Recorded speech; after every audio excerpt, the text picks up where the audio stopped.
Here we are again. We are indeed. It's been a couple of days. Yeah. So you're watching the Australian Guitar Show. My name is Ricky. This is Reuben from Brookfield Tube Audio. Man, I've had a fair bit of fun the last couple of days with these amps. Good stuff. Yeah. The R18 grabs me especially. Yeah. And probably because I'm just a sucker for a nice reverb and trem. That's been people's favourite so far. Yeah. You know. Well, the Bohemian's amazing, but as per... I think a lot of guitar players, you do get used to relying on having that bit of reverb just to pan things out a bit or whatever. Definitely. So it's a pretty big step to get onto something that is very transparent. Yeah. Because it really did. I found that when I was just sitting there plugged into it, straight into it, it made me realise how sloppy I am and need to work on my technique. It's a pretty raw and honest amp. It is. I mean, it's great for that sense, you know. Yeah. I was pretty tempted to plug up, a bunch of pedals and stuff, but in the end, I just ran the R&RMF BPD. I think I called it the BDP the other day. Stuart messaged me. He goes, "You said it wrong," and I said, "Well, I've got Liz Dexia, so yeah." But yeah, look, really, really great amp. Just that raw, great old 60s tone, I suppose. Well, that's exactly what it is, and that's what I built it for. It was. Like I said the other day, it was specifically built to do the Queen night with GMCC down in Geelong the other night. And Brian May plugged into the normal channel of a Vox AC30 and cranked it up. And these days he's had all his amps modded, and they literally have one knob for volume, and that's it. Yep. There's nothing else on it. So I thought it might be a stretch to leave people feeling that naked with their amp. So, I put the top boost channel in as well. But yeah, it really is stripped back to that early to mid 60s AC30 as raw as it comes, really. It's funny how with players we've gone from, when obviously when you step right back in time, you've got pretty raw amplifiers, guitars that were very simple. There was no mega technical... all these different kinds of pots and stuff that you could kind of put into the guitar itself. It was just a crappy electric guitar with an averagely hand-wound pickup, a volume, maybe a tone, and away you went.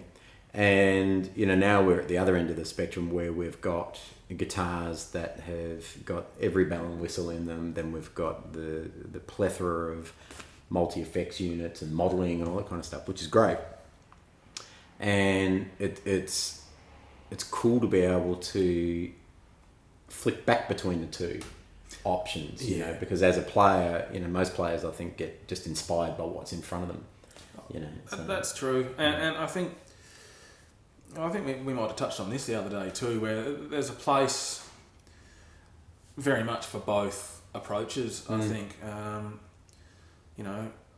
there are some players out there that need the flexibility of modelling and multi-effects and all of that sort of stuff, because they cover a lot of ground genre-wise, especially high-end professional covers bands and that kind of stuff. People are, they're doing everything from Buddy Holly through to, Bon Jovi, through to Metallica, grunge, classic rock, Zeppelin and that kind of stuff. And just the quantity of different tones that people have used during the last 50 years, 60 years now of electric rock and roll is huge.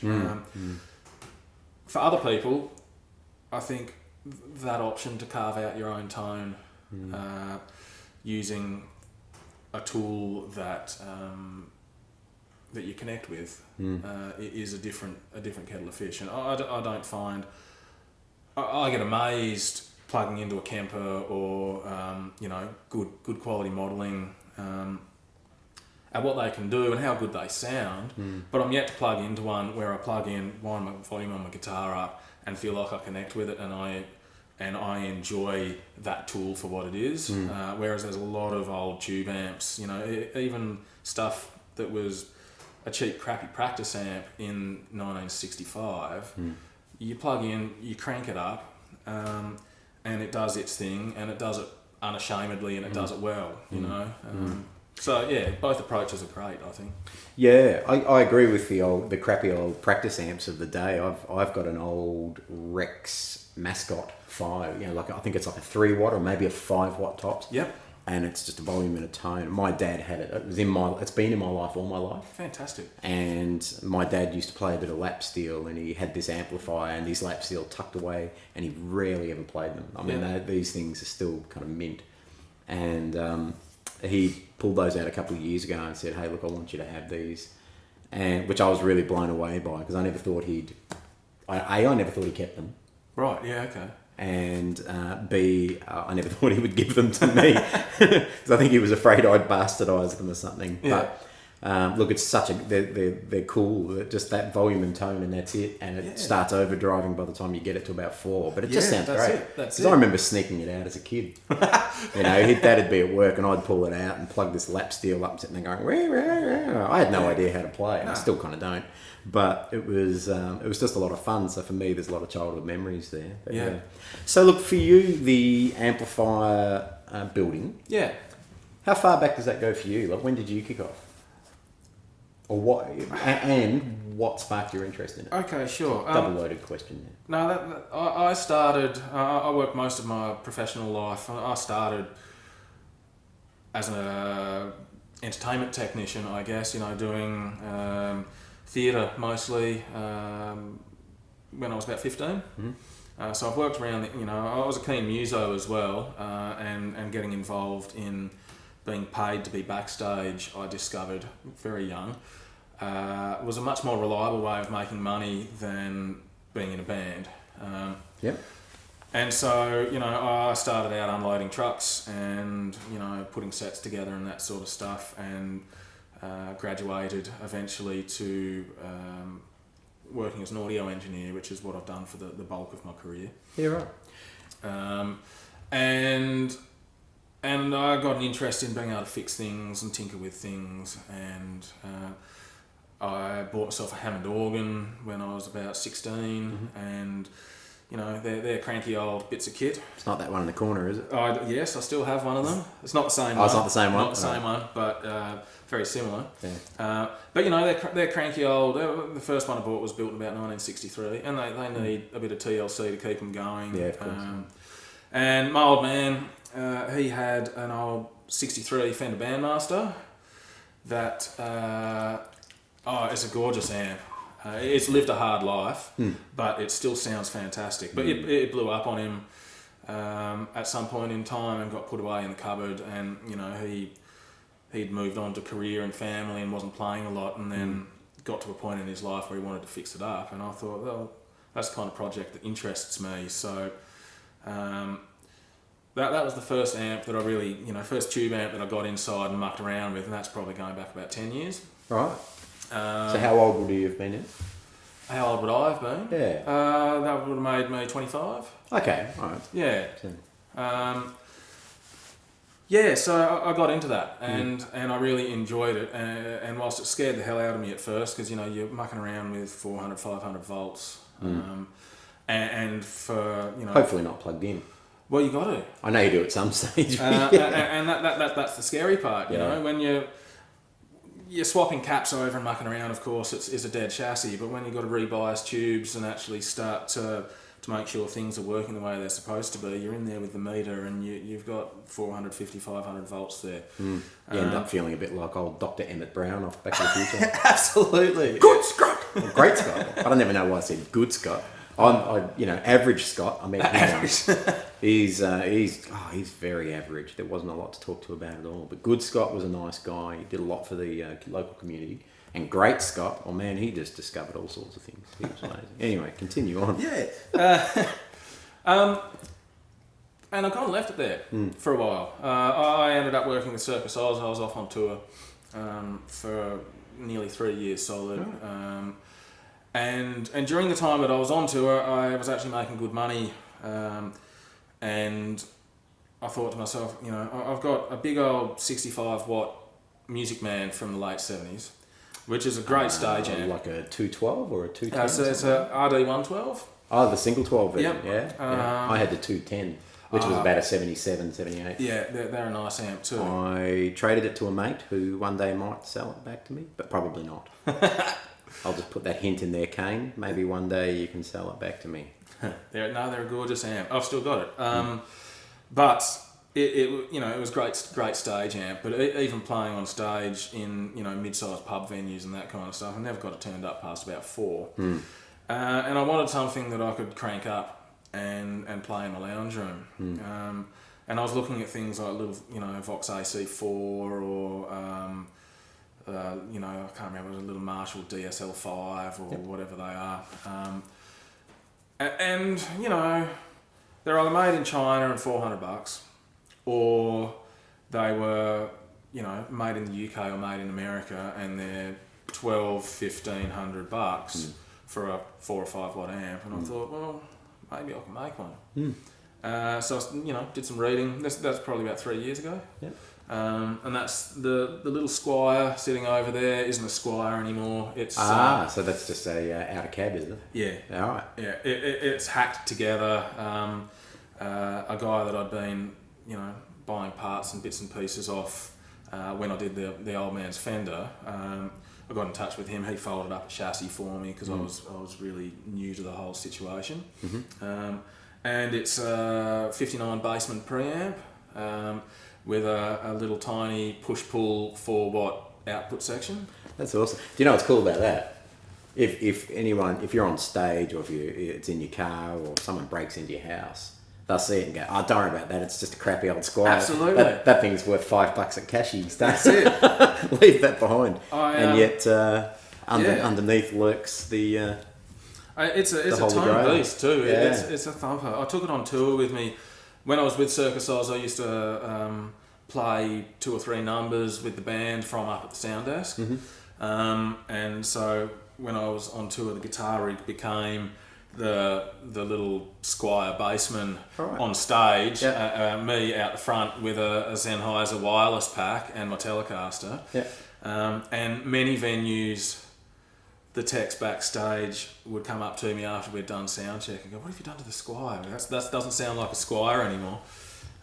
So it's a real sleeper. That's awesome. Yeah. So and it's kicking out about 5 watts. Probably 3 to 4 watts. 3 to 4 watts. Yeah. Man, that's awesome. But And just a little 10. Yeah, it is a little 10. But I bought what is it? It's an Eminence. I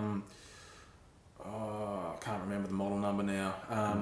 But it's like a 65 watt high efficiency 10 so get a little bit more volume out of my 4 watts. And still stays pretty clean. And it stays as clean as you like. And so all the dirt is the amp. There's no speaker breakup or anything. And I'm never going to blow it up. Yeah, that's cool. Yeah. And what about, and so was that kind of, I mean, obviously you working on your dad's amp probably got the ball rolling. Definitely. And then building that, where was the point where you crossed over to think, I'd like to develop my own brand and product? It was probably while I was building that, to be honest. I didn't expect to jump into it quite so quickly. There's I'll talk about why that happened in a minute as well. But definitely while I was building that, I really enjoyed the process of putting together the chassis and the layout, and it. We were talking about how when you plug into an amp and you connect with it and it speaks to you. Yeah. Sitting there with the soldering iron and a box full of parts and watching a box full of parts turn into something that at the end of it I can plug my guitar into and it connects. I was like, I could do this. This is something that I,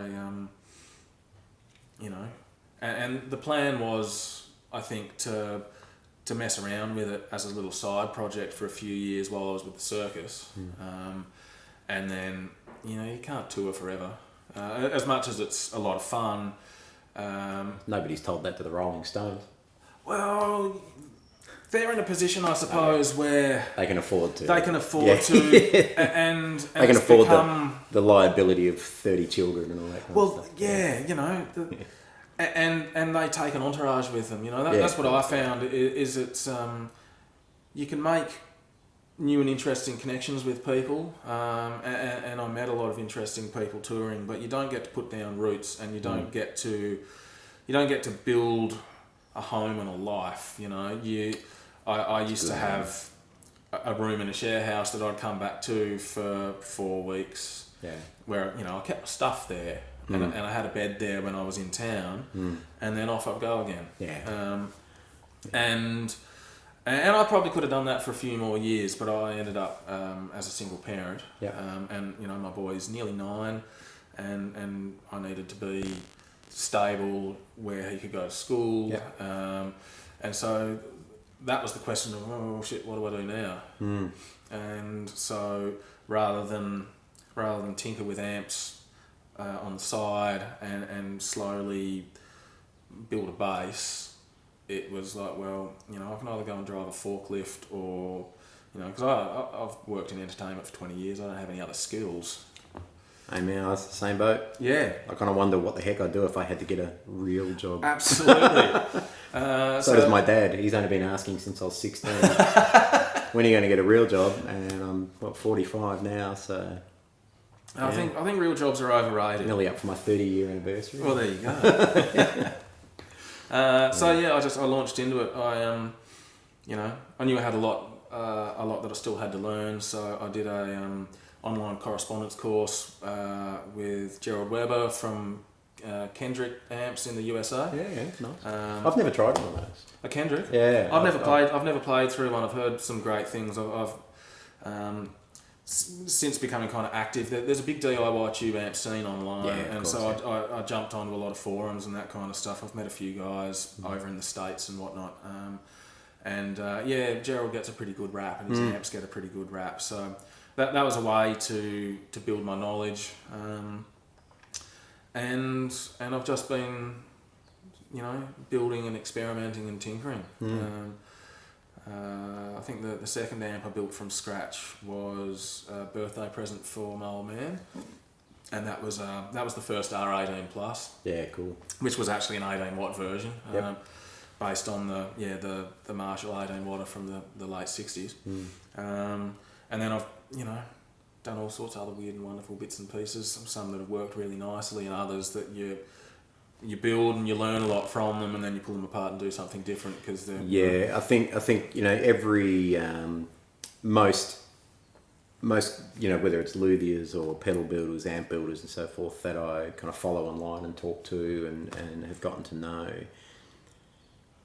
they've all gotten great at what they do by making those mistakes or experiments and trying things and realising, you know, whether it was this type of wood reacts this way, or this type of speaker does this, or this valve does that, and it is just that constant evolution. And I think if you stopped searching and stopped evolving, well, then I think that's the day you die. I think that's part of the creative nature of who we are as musicians or as any artist.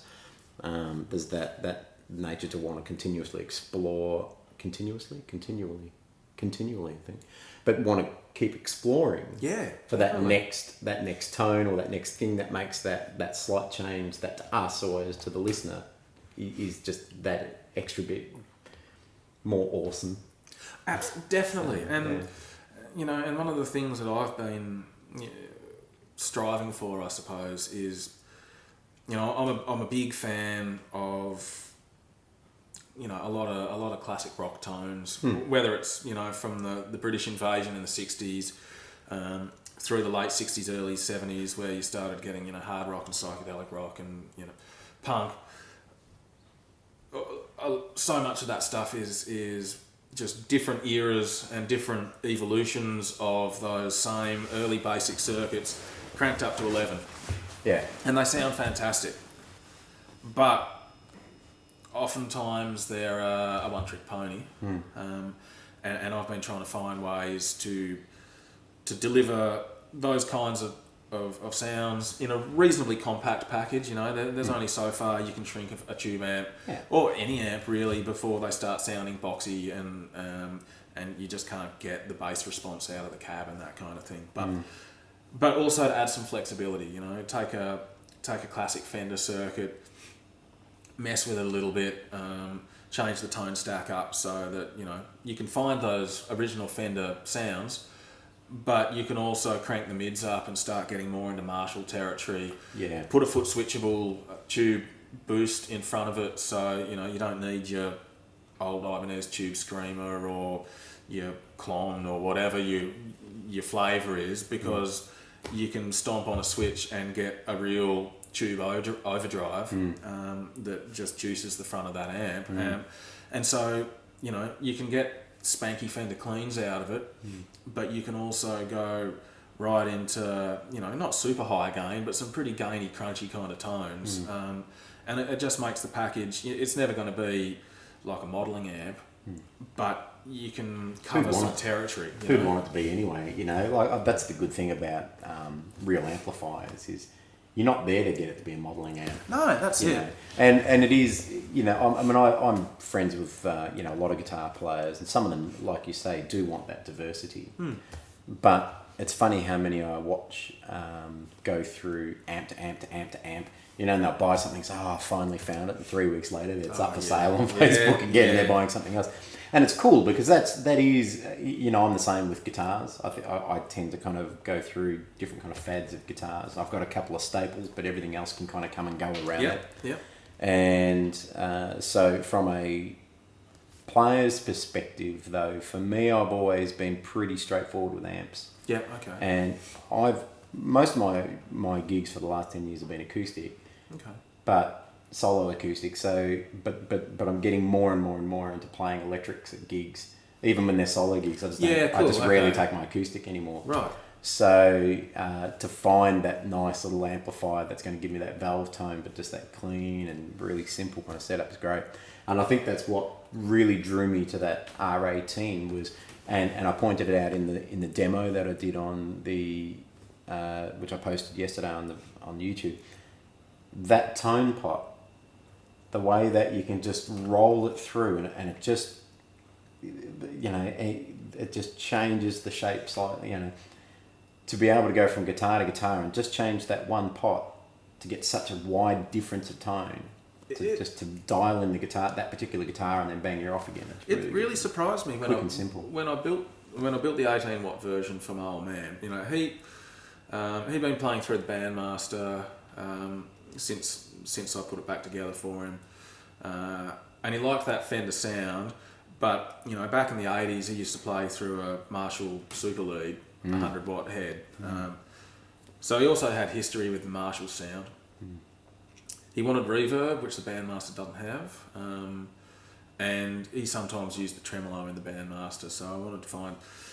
So he was talking about something like a Fender Deluxe Reverb, you know, that slightly less horsepower than the Bandmaster, still loud enough to gig with, single 12, so it's luggable.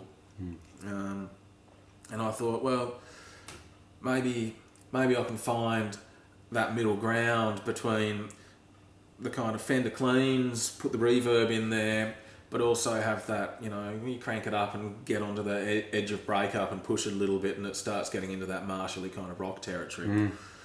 And so I found the Marshall 18-watt circuit and butchered it and mucked around with it.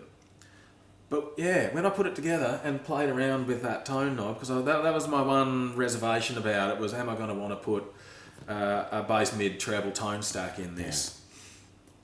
Yeah. And I didn't. Once it was together and I was playing through it, it was like you could crank it up with, you know, with a Telecaster bridge pickup and the tone wound all the way up. It's as bright and spiky and but you wind it back. I find with the Telecaster I like that tone knob just past halfway. You take some of the top end off. It's warm, but it's still kind of bright and spanky. But you can back it right off and get really almost mellow jazz kind of tones dark, out of it. And it's actually for a single knob, it's amazingly versatile and beautifully simple.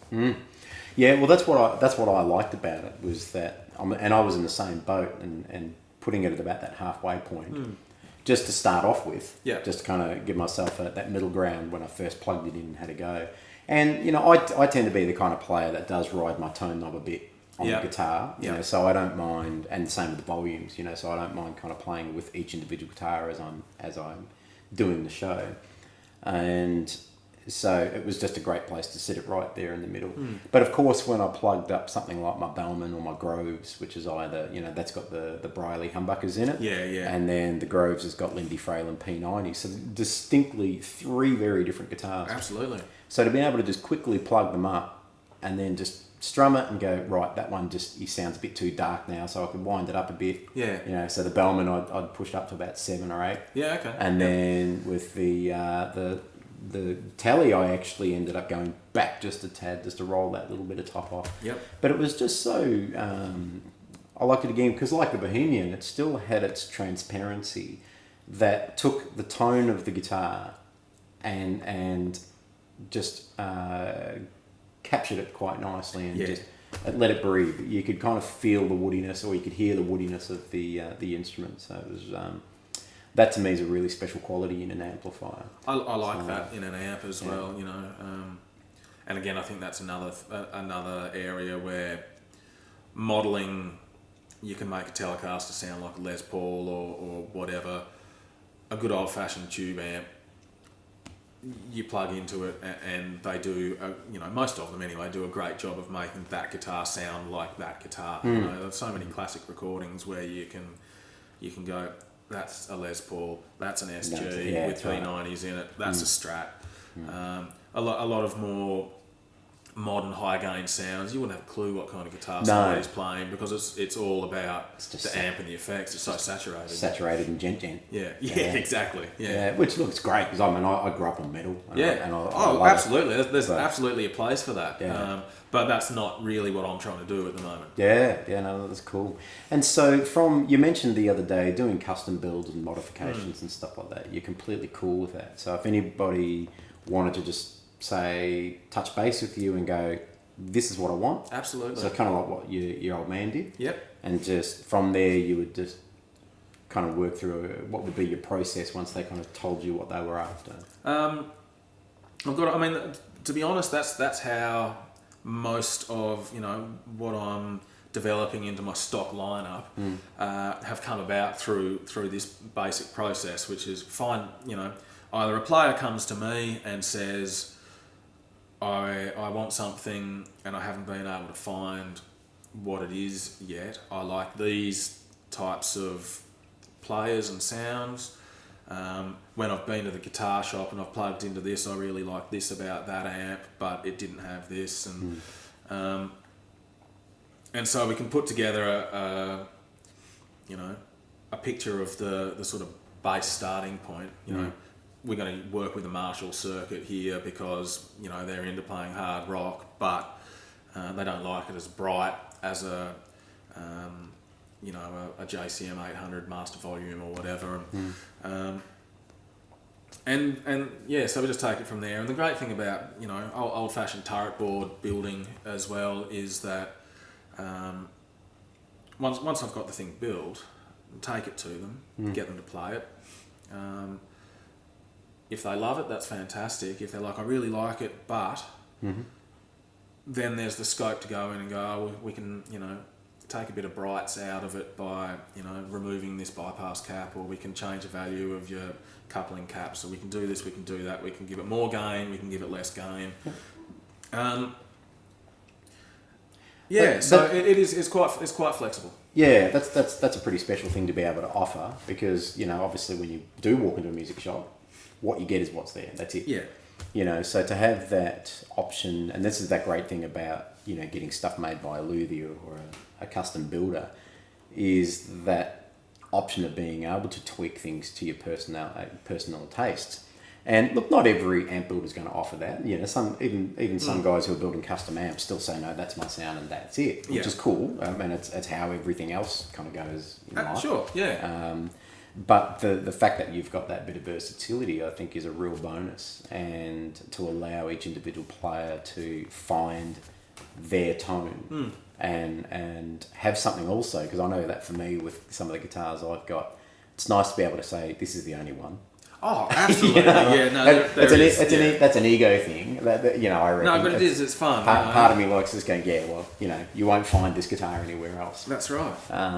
Which is kind of cool. Yeah. You know, and for me, it's satisfying too, because I learn something every time I do a custom build. You know, there's little tricks. There's little, you know, like I was saying, the online community. And there's some well-respected builders that kind of take part in some of these forums as well. And it's, you know, Bruce Egnater is one guy who is quite active. Andy Fuchs as well has I've come across on a couple of forums, and to be able to go and ask questions from guys like that have been, building high-end boutique stuff for 30 years, it's great, and you do. Somebody asks me for a feature or, a tone shaping tool, and I think, I think I know how I want to implement that, but to be able to then, canvas ideas with that caliber of amp technician or amp designer is fantastic. So I love the custom stuff because it extends my knowledge every time I do a project like that. I think we're pretty fortunate these days. You say going on to online stuff with DIY pages and so forth. That history would show that most businesses spent time in competition. So they would be very protective and closed off. Now, obviously, with the internet and everything, it's opened up the world to all manner of access. It sure has, yeah. But what is really cool is when those big guys do take that time to share ideas, because that is how growth occurs. And it's also indicative of who they are as people, that they want to see others flourish and they want to see others learn and grow, and they're supportive of others doing their thing.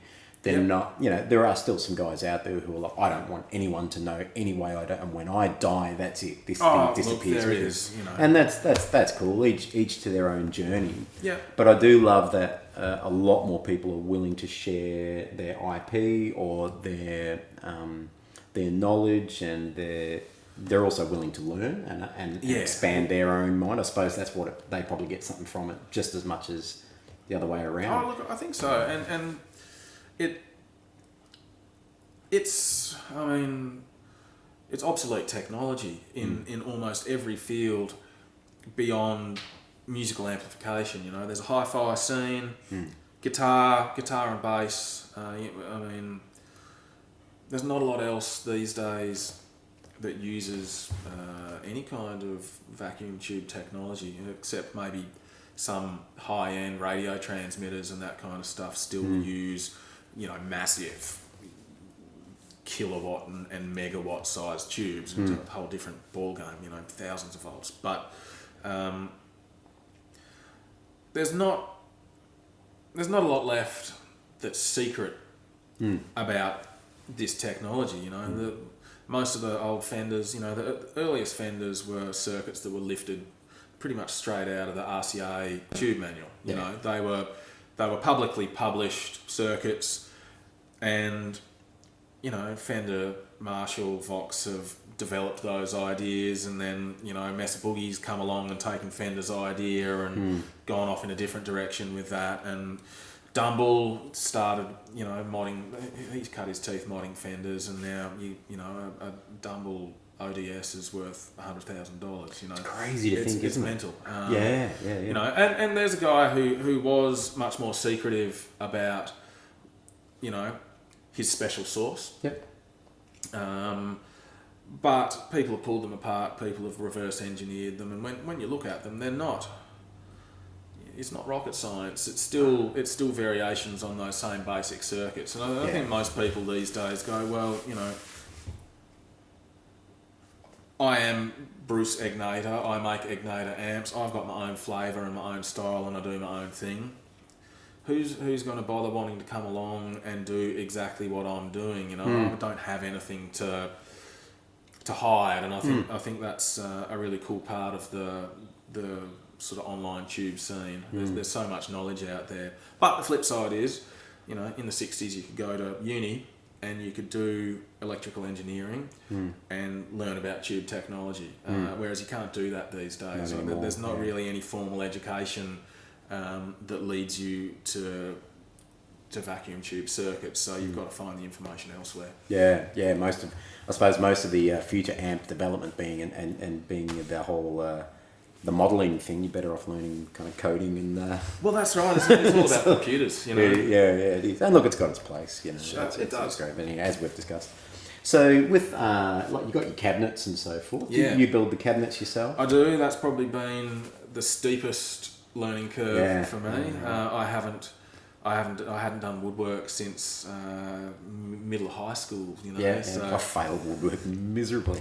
I wasn't interested in it. Yeah. In high school, you know, I liked metalwork. Yeah. I was into push bikes and stuff like that, and metalwork made more sense to me because I wanted to learn how to weld. And so, you know, woodwork I used to bludge around and muck about. So,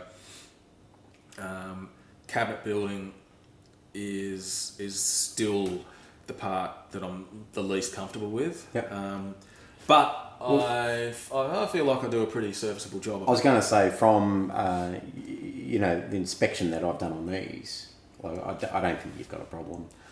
But you know, and I suppose it's one of those things. The more you build, it's like anything, isn't it? The more you build, the quicker you get at it, the better you get at it. Absolutely, you establish your sizes and you figure out what tools you need as well. That was right. also a big learning curve for me. Is, you know, I had to create a workshop, and you know, you start on a budget and then you figure out what tools you need to upgrade and improve. And you know, I'm now at a point where I've got a decent router table and the table saw, and I can actually build an accurate cab with nice tight fitting finger joints that's square and sturdy. And you know, the R18 there is the most recent cab that I've built. Yeah. And I was really happy with how that came out. It's solid as a rock. Yeah. Yeah. I built this one. I've had this one sitting around for ages, waiting for an amp to go in it. It was sort of my first prototype cab. Yeah. And it's fine too, but there's definitely improvements in my process that have gone into it since then. So I'm still constantly looking for ways to improve that whole side of things, though. Even just down to the glues that you use.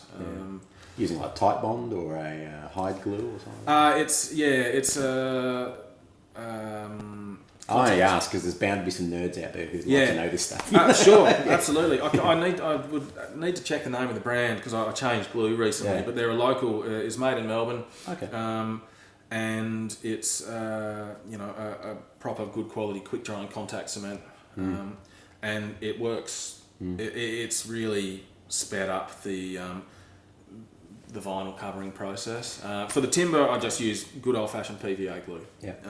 But for the covering, I tried water based contact cement and tried a few other things, and they worked. But this has a really firm grip. It gives you enough time to work out any bubbles and mistakes and bits and pieces, but it's pretty quick drying and it dries solid, so it's great.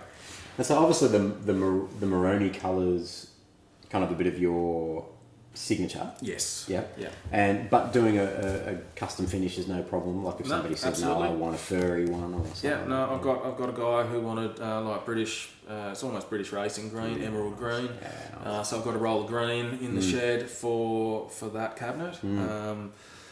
If you can find the material and it's roadworthy, as it were, and easy enough to work with, I'll put it on your cabinet. Put it on, yeah.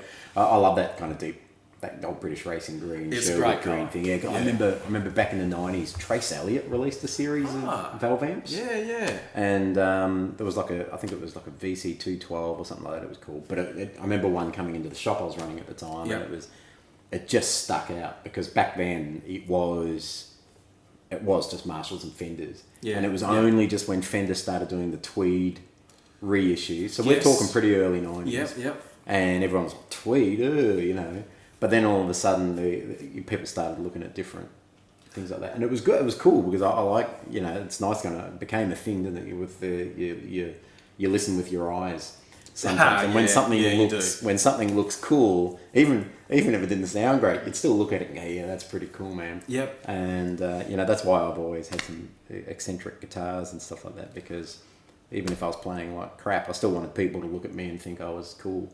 For sure. I'm still waiting for anyone to think that I'm cool, but... doesn't stop you having fun trying, does it? Hey, so what about you... What about the idea, doing a head and separate cab? Is that Yes, that'd be cool as well? definitely. The green one will be. It's an interesting brief that he gave me for that actually. He wanted a 100-watt bass amp, and he wanted it to be a display piece in his home studio. Like hi-fi, exposed tubes, exposed transformers, all of that. Like all sitting on top, you mean? Like that. Yeah, cool. And so I worked with him with that idea, and we came up with the concept. So it'll be, a timber baseboard with the green, and then the exposed chassis. But Nice. then with a head cab, kind of like a vintage Marshall Plexi or something, that style of head cabinet, with 4 latches. So you just drop the head cab over the top, snap together the 4 latches, and then you can take it gigging with you. That is cool. So that's the concept for that one. Yeah. He's already got the speaker cab. But Convertible amplifier. Absolutely, yeah. That's cool. I like that. That's a great concept too, because I suppose some would argue that having the open kind of amplifier would allow things to maybe run a little. I mean, you want your bells running hot, I suppose, but not too hot though. I was going to say, but get a to bit of airflow in there. keep that bit of airflow, and it would be just that little extra. Yeah. To room for that to happen. Yeah. Plus, they undeniably look cool. They do, I love, especially proper big bottle power tubes when they've got a good bit of glow, and some of them that get that bit of blue plasma on the glass when you're really digging in. It's fun to watch that. Something special about that. Yeah, absolutely. And that's I suppose the bonus to that too is that if somebody goes, well, look, this is the head I want, this is the amp I want, this is the wattage I want. But for like guys like me who might be going from playing a small 40 to 50 person party to playing to a festival or something like that, or you want that versatility to be able to go, that's my sound, that's my head. Yeah. So pretty cool for somebody who's really smart. They'd kind of contact you and go, I want a head made, and then I want you to make me 3 cabinets. You might have a single 12, a 210 or a 212 and a quad, Absolutely. If people still use quads, I assume they do. I don't seem to see them as much as you used to. You don't see them as much. I think there's a couple of reasons for that being modern efficient speakers and really who can be asked. Oh, yeah. The music scene seems to have changed a bit like that. There's a lot more small corner stages, and maybe there's more options, more venues to visit, more bands playing perhaps, but there's fewer big venues. I think that's what I'm getting at. There's fewer big venues, and the combination of that with modern PA technology. Oh yeah. You don't need 100 watts of Marshall through a 4x10. Takes up space on the stage, it's heavy, you need a big car to move it around, and with a modern high efficiency single 12, 50 watts through a good single 12, it's actually surprising how much that'll give you. Yeah, it's taken the mindset change of musicians, I suppose, over the years to get it out of their heads of I need 4 quads or this and that. I mean, we and I suppose that whole mindset was probably sparked by videos and big touring bands. When back when it was just excess was what it was all about. Yeah. But it deceived musicians into thinking that that's what they needed. And yet they'd go into they'd find out. If you did research, you'd find out that these bands that you love still put one mic in front of one speaker in the studio. Well, was it Jimmy Page with a Telecaster through a Supro probably sold more Les Pauls and Marshall stacks with a Telecaster through a Supro than anybody else until the 80s. But that was a great hard rock sound, and you don't need big hot humbuckers and 4 Marshall stacks to get that sound. Hendrix and those guys were doing that because they were playing to thousands of people and PA technology they just didn't keep up. Yeah, that's right. Yeah. The new amp you've been building. Tell me a little bit about that. Sure. It is based on the old Fender AB763 circuit, which my favourite set.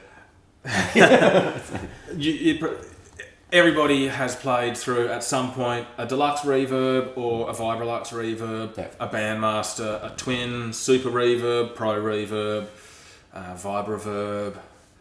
There's probably one or two others, Tremorverb, Tremolux, which are all various versions, variations of the same circuit, which Fender released in July 1963, being the 763. And it's basically the classic blackface Fender sound. Scooped mids, lots of clean headroom, big surf reverb if you want to crank it up like that. Tremolo, and it's the classic Fender. So I wanted to do something like that, but I've, as I like to do, I've messed around with it a little bit. It still runs tremolo. The Fender used like a optocoupler tremolo, which basically works by dumping some of your signal to ground through a light dependent resistor wrapped inside heat shrink with a little neon bulb. So the neon bulb pulses in time with the oscillator circuit. Changes the resistance of the light dependent resistor, and that's how they created the tremolo. So there's not a little mouse in there? No, not quite. All these years. Although it's a pretty crude way of doing it in lots of ways, but it sounds great. Yeah. This one I like. I like the sound of what they call bias wiggle trem. Yeah. Bias wiggle trem in the R18. So I thought I would lift the bias wiggle trem out of the Fender Vibro Champ and graft that in to the blackface preamp circuit. So you've got preamp bias wiggle trem, standard Fender reverb. So it's there's more verb on tap than almost anybody could ever need unless you're playing surf. So loads of reverb. I added a dwell control. So I really like that touch, to be honest, from a player's perspective, to be able to have either that lingering reverb or to still have a lot of reverb but shorten it. That's a really nice touch. It just adds, I like flexibility, and it means you can put a long decay tank in, but if you don't like a long decay, you just crank the dwell back, but you can still push the recovery stage and get plenty of verb with a short tail. So. So we've got a dwell control. I added the presence control from the 59 Bassman. So it's a Fender presence control, but by the time they got to the blackface models, they left out a presence control. They basically, hardwired the flavour they wanted. Yep. I thought I'll give the player that flexibility, and we've also got a master volume on there as well. Yeah, that's a big bonus. So you can, juice the preamp and still get some, that preamp crunch at a sensible volume. And if crunch is your thing, I've added an extra cascaded gain stage in front that's foot switchable, so you can have just Fender, or you can switch in that extra stage, which gives you a much hotter signal into the Fender preamp, so it's like putting a tube screamer or something in front. Yeah, cool. And obviously you're running the bass mid treb as individual knobs as well. Yes, that has got the Fender Super Reverb and Fender Twin bass middle treble tone stack in it. A bit more. And so, what are you thinking cabinet wise for that and speaker? This particular one has a customer. Okay. And it will be going in the same style cabinet as the R18. So it is going in a single 12. Yep. Personally, I would like to build one for myself with a 210. It's running the Vibrolux transformer set. So, the Vibrolux was originally a 210. And there's something kind of punchy about 210s. I've been a bass player for a long time, and I've always played through 210s and 410s. And I like the snappiness that they give. I'm in the same boat. I like 210s have always been something I've really loved, and it's funny I've never owned as many as I'd love to own. Yeah. That's where I see myself leaning back to, and that's why I kind of regret selling the Music Man 210 HD that I had, because it was just a great amp. But then I'd sat around for a year and a half because I mostly played acoustic shows, so it really did nothing. And I'd had it serviced, and it was a beautiful amp, but it just deserved better. That's all. Well, I get to that point where I think these things I own, if I'm not using them, they deserve better. So and they're stonkingly loud amps, man. I couldn't. There's no way I could take it into a venue and use it. That's the bonus that this new model you're doing with the master volumes. Yeah, I think that's a big thing for valve amplifier users in the market today. I've got so many mates who love their big Marshall sounds, and they're because they're still, I don't want to say stuck in the 80s, but that's what they love. It's what they want. For sure, yeah. So, but they can't go and play in the venues because they keep having the venues go, you're too loud. So, but they want that tone. So the master volume's the kicker for that. It is. I mean, there's a few ways to go about it, because there is still something. The big bottle tube, output tubes cranked up into power amp distortion does have its own sound, but you need to start thinking about good quality dynamic attenuators and all of this sort of stuff, and just end up pouring more and more money into your rig. What a lot of people seem to be going for these days is classic preamp circuits, but with smaller output sections. So you might have a pair of 6V6s pushing out 20 watts instead of a pair of 6L6s pushing out 50 watts. And it's still plenty loud enough for stage volume, but you can crank into power amp distortion. Yeah. But a lot of modern tone is all in the preamp anyway. So by putting a master volume on, it does. You can wind it back. You can still have your nice jangly cleans, but you can crank up your preamp section, and really push some overdrive, and not be lifting the roof off the place.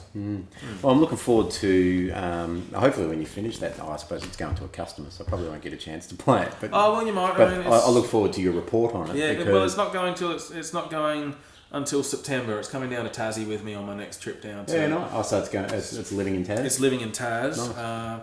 So, yeah, I mean, as I was saying before, I finished that up at about 1 o'clock in the morning last night, so I will still need to spend some time fine-tuning it and build a cab for it and all of that. But I would hope I might be able to drop it around for a day or two before it goes to Tassie. Yeah. I just know that for me as a player, I think that having that, like the R18's perfect, but I did find myself wanting to go to throwing a pedal in front of it just for that overdrive tone. Because, especially because my guitars are generally lower wound pickups, so most of my stuff's in that kind of 7.5, 8.5 kind of K range. I tend to prefer that vintage kind of tone, but I still want a bit of gain. I still like to have it there. So to be able to have that with that little bit of extra gain stage, and to all be the foot as well, to have your tremolo, your reverb, and your channel changing, that's kind of everything I kind of use as a player. Yeah, sweet. I do keep things pretty simple. Delay's about the only extra thing I use. So I suppose for something like that, easy enough to get an effects loop put in, and I can put an effects loop in.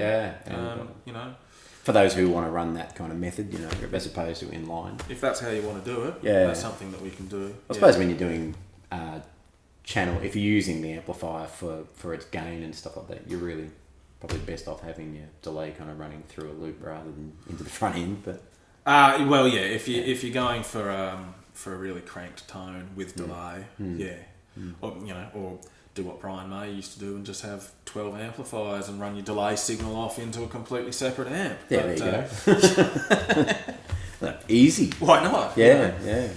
The average pub gig would be a nice little load in. Oh, that's right, yeah.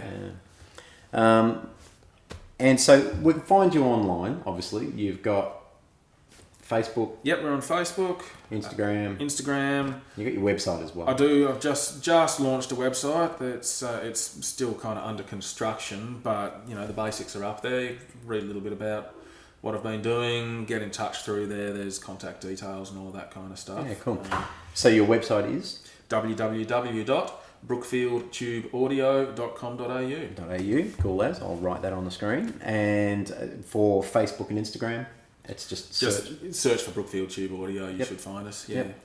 Again, well, thank you for your time today, man. I really appreciate it. Cheers. Thanks for letting me have the amplifiers for a couple of days. It was quite the honour to sit down and get to play with them, and just to be able to try my different guitars through them and get a feel for them. Deeply impressed with what you're doing, and I really looking forward to seeing the evolution of Brookfield and where you take it, and what custom orders come in, and what people kind of challenge you to build, I suppose. Whether it takes you, whether you push them into different thinking, or whether it kind of takes you into going, oh, all right, that's a new avenue. We'll give that a shot. Hopefully a bit of both. Yeah, because I'm always interested in trying something different. So. Yeah, too cool. Yeah, excellent, man. Thank you. Fantastic. Thank you. Appreciate Cheers. it. My name's Ricky. You've been watching the Australian Guitar Show. Uru.